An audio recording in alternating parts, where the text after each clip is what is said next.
Welcome. I'm Yvonne Davis, and I have a guest today. This is David Steele, and today we're going to be doing an introduction to some consciousness-raising paradigms. So I want to start out by sharing with you our background. We've known each other for 13 and a half years, and we are accredited facilitators with the Rocky Mountain Compassionate Communication Network. If you're interested, you can go to rmccn.org and you can click on here, accreditation, and go down to accredited facilitators, and you'll find this page. If you want to learn more about David Steele, you can click on his link, or about me as accredited facilitator, you can click on the link. When you click on the link, it'll take you to a page that describes the person's background, and there is a form if you want to get in touch. So if you're interested in that, you can take advantage of it. Okay, so I just wanted to let you know that we are both accredited in this language process. Some people call it compassionate communication. Other people call it nonviolent communication because it was developed by Marshall Rosenberg, PhD, and that's what he called it, nonviolent communication. So we also have decades of experience as life coaches. So I felt like David would, his bringing in his wisdom would be very helpful to everyone. So the modalities that we're going to discuss are astrology, warrior teachings, and spiral dynamics, which is a map of consciousness expansion. And what was the fourth one, David? Nonviolent communication. Oh, right, nonviolent communication. Okay, so, and I want to work with this in a very practical way. So, for example, working with an emotion like anger. So let's start with the first modality, which is astrology. And I'm going to pull up a chart. I just did a video called the Uranus effect. And so I can either put a link above, or you may have seen that video, or maybe I'll just include it on Patreon for you. But see, what I was talking about is the fact that we have Uranus in this very potent position in square to the nodes of the U.S. Declaration of Independence chart. And so we are looking at these alignments that are coming up. They've already been having an effect, and we're going to see them, the Sun conjunct Uranus square this weekend. And then it may, because of a full moon with the full moon conjunct Uranus, it may disrupt the elections. And then we see this alignment on Inauguration Day. And I don't want to go into a lot of depth about that because I just made a video, and you can watch that video. So, so again, the four modalities or paradigms, whatever you want to call them, tools of transformation, consciousness expansion that we're going to work with are astrology. So that cosmic energy can trigger emotions. It can also trigger ways of expanding consciousness if we know what to look for. So as an example, Uranus can trigger anger. So we want to work with our own consciousness so that we can handle that energy when that cosmic energy comes down through our chakras. So I may talk about chakras too as another paradigm for consciousness expansion. So at this point, I think I will open it up to you, David, to see what you might like to say about consciousness expansion or about these four modalities, and what you hope that we will be able to accomplish in this program as we bring this material to my patrons. All right. The website you went to is rmccn.org. I don't believe you said the link, the rmccn.org, when you showed people the website, just in case people are interested. So let me talk about, we'll start with astrology and the potency of astrology and why it relates to consciousness expansion. The way I view astrology and find it effective is it provides a map of energies present at a particular place at a particular time. Mm-hmm. And the way I think about it is, if you are a sculptor or a painter, you have to, if you're a sculptor, you have to understand stone, let's say, and how it cracks and know how to use your tools. And so there are certain constraints, or painters, you have to understand oils. There are certain constraints that are placed on you. Within those constraints, you still have the freedom to make a mess or a masterpiece. And so I look at astrology as a way of looking at the constraints that are present at a given moment in time, but within that moment in time, and understanding the constraints, understanding the energies present, then that gives you leverage as to how you use that current moment and how you use your consciousness to create that mess or masterpiece or anything in between. Yeah.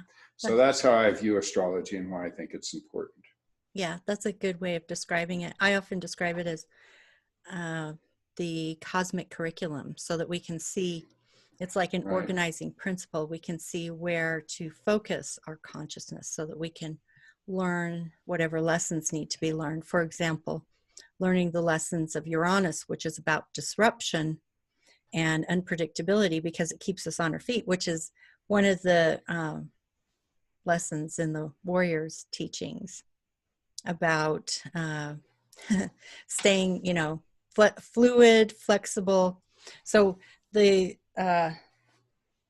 mood of a warrior is to be free, fluid, flexible, formless, and fierce. And I like to add in the fierce because I think it's important to understand that anger, the energy of anger is a fire, and that fire can be very cleansing. I call it the sacred fire. We burn in the sacred fire. We eliminate the non-essentials, and we work with the woundedness, the lead in our own being, to transform it into power.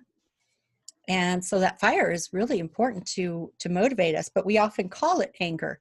And the Uranian energy, it can activate that fire. And so it wants freedom, it wants liberation. So Uranus itself is the energy, that warrior energy of to be free, fluid, formless, flexible, and fierce. But we need to know how to use that incredibly powerful energy in a way that can lead to consciousness expansion and creativity and all the things that most of us desire in this lifetime, instead of turning it inward or outward in such a way that it can become destructive, and lead to undesirable outcomes. So that's one of the things that I like about astrology. And then do you want to touch on any of the other three modalities? Yeah, so let's hit them all. Okay. So you segued into warrior training. Mm-hmm. And so we're talking about how we apply anger to these modalities today. Mm-hmm. So life presents us with certain imperatives. If we don't eat, we die. Mm-hmm. If we smash our car into a brick wall, our body is going to be injured. Mm-hmm. And so when we're working with the physical world, and if we want to be proactive and sculpting that physical world, sculpting our reality to create our life, turn it into a masterpiece, mm-hmm. there is a certain amount of intention and discipline that is required, and a certain amount of intensity. When we put energy out,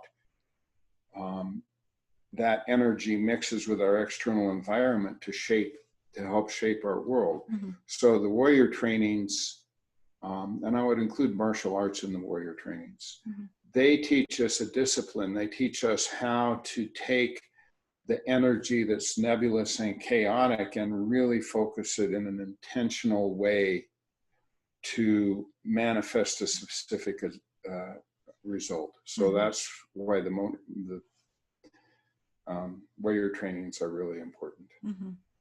Yes. And the fact that you used the word intention reminded me of a book by Wayne Dyer titled The Power of Intention, because he took the warrior teachings of Don Juan Matus as they were written down by Carlos Castaneda, and he translated it in a way that was more accessible for the layperson. So sometimes that's a good way to access those teachings. You know, it's kind of like a gateway to understanding those teachings. And we're hoping also that these videos will be a gateway to understanding those teachings. So do you want to touch on any of the other two? Yeah, so we'll talk about nonviolent or compassionate communication. Mm-hmm. So fundamentally to our being, and it's ingrained in our physiology, and I think also in our psychology, is we want to know that our presence matters. Mm-hmm. We want to be a part of something. We crave connection. Mm-hmm. It affirms our being. It directs us to feelings of self-confidence. And so if we're going to create connection, both within ourselves and within the world around us, so we're active participants in reality, then that's all communication. Mm-hmm. And so from the perspective of bringing compassion into our communication, when we're feeling angry, we ask the anger, wow, what are you for? Anger is a physiological reaction to give our body energy. Mm-hmm. So there's something really important to us going on when we feel anger. So from the compassionate communication perspective and building connection within our being and bringing it into a more total expression of who we are, when we feel anger, we become curious. Mm-hmm. What is that anger? What is that anger wanting to protect? Why is it there? What is important? And we can even enter into a dialogue with the anger. Mm-hmm. So that's the MVC perspective. Would you like to add? Yeah, because we learn both self-empathy, being able to listen to the self deeply and empathetically and compassionately to hear what that anger is trying to say, to hear what needs it's trying to meet, instead of pushing it away and thinking that it's somehow wrong or bad. But also we learn how to listen deeply to the anger of other people.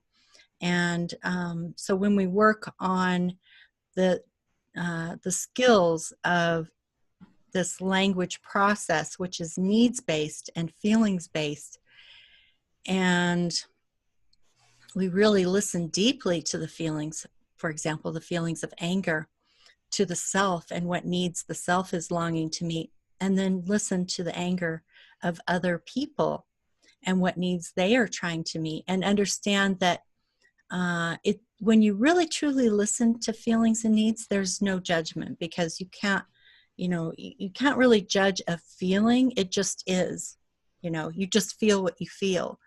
And so when we listen deeply, empathetically, and compassionately, then we give the spaciousness for that emotion to be truly felt and heard, so that the energy can flow through instead of getting locked into the body as unprocessed trauma.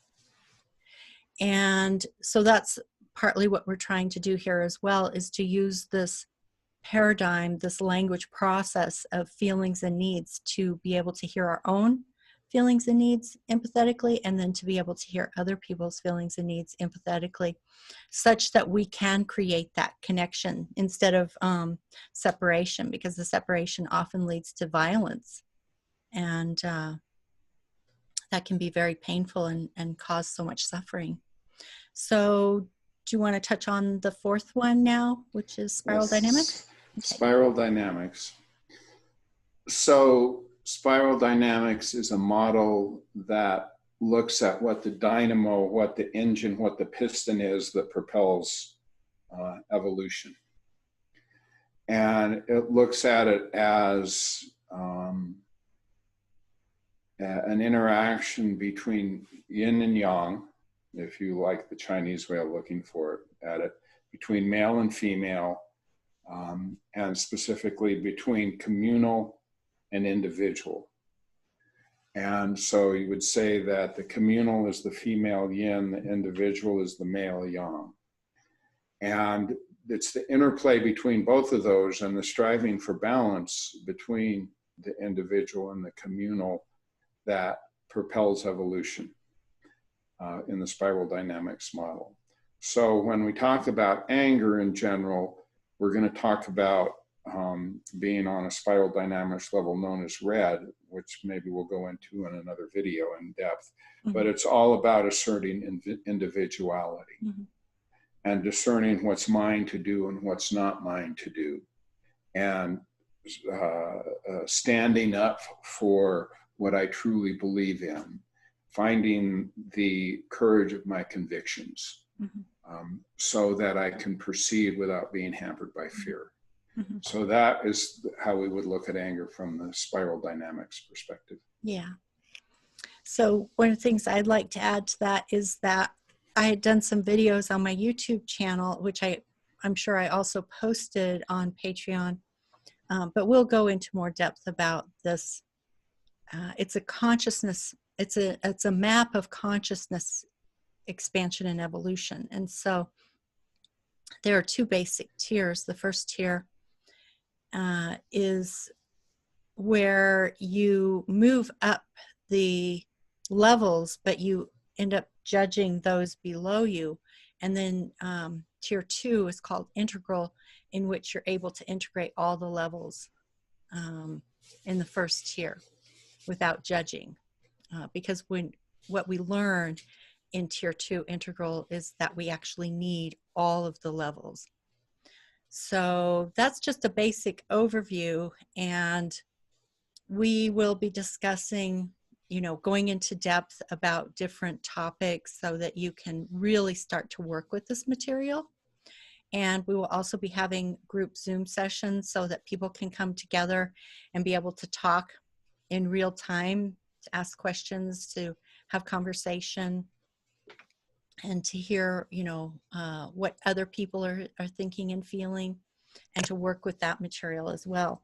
So I would suggest that after watching this video, if you would be so kind as to leave a comment and let us know, what questions came up for you, what you're hoping to work with first, and we'll also discuss that, and what time frames, like day, time, that would work best for you to make group Zoom session. Because although I can't promise that I can meet everybody's needs, I will do my absolute best to make sure that we are choosing times for the group Zoom session that allows the most number of people to attend.